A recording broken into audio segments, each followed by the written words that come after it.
Australia's tobacco taxation system reveals a complex paradox between public health goals and fiscal sustainability. Recent projections show tobacco tax revenue falling to $7.4 billion Australian dollars in 2025 to 2026, marking a dramatic decline from a $16.3 billion Australian dollars in 2019 to 20. This revenue drop creates tension with healthcare costs, which were last estimated at a $6.8 billion in 2015 to 16 for direct smoking-related treatments. The comparison between revenue and costs is more concerning than initial figures suggest. While current tax income is clearly documented, healthcare cost estimates are nearly a decade old.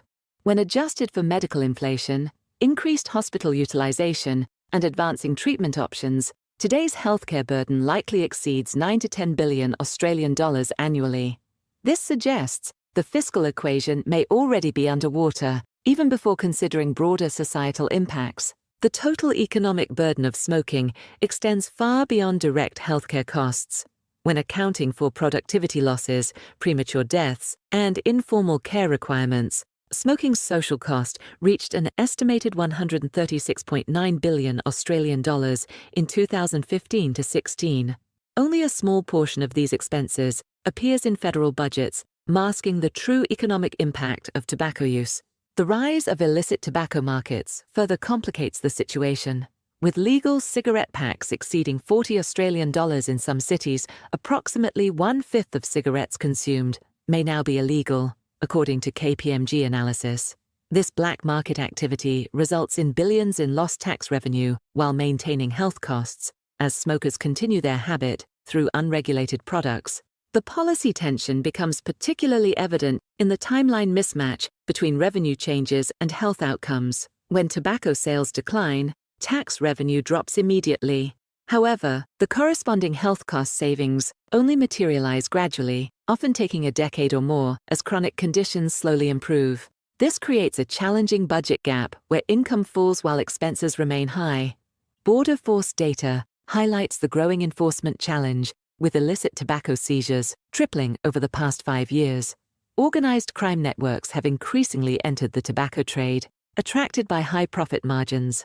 This creates additional public health risks through unregulated products, while perpetuating addiction cycles that maintain healthcare costs. The government has implemented various countermeasures, including increased funding for anti-vaping campaigns, smoking cessation programs, and enhanced enforcement against illegal tobacco.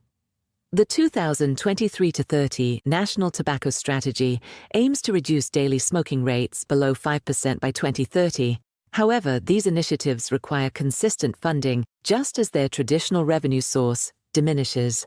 Economists have proposed several potential solutions to this funding dilemma. Some advocate for a comprehensive health harm levy that would span tobacco, alcohol, vaping, and ultra-processed foods.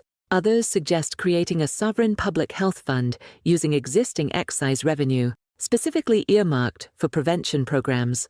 Alternative proposals include shifting tax burden from consumers to manufacturers. The situation raises fundamental questions about sustainable healthcare funding. The current model, which relies on smokers to fund smoking-related healthcare, creates an inherent contradiction. As public health initiatives successfully reduce smoking rates, they simultaneously undermine the revenue stream needed to treat ongoing health impacts and support cessation programs. This paradox extends beyond mere fiscal considerations to ethical concerns. Should public health funding depend on maintaining harmful behaviors? The success of anti-smoking initiatives creates a funding gap that requires innovative policy solutions. Australia's experience demonstrates how achieving public health goals can create unexpected fiscal challenges that demand creative and sustainable funding approaches. The path forward requires balancing multiple competing interests, maintaining effective deterrence through pricing, ensuring stable healthcare funding, combating illicit trade, and supporting cessation programs. Whatever approach Australia adopts must break the current circular dependency between harmful behavior and healthcare funding.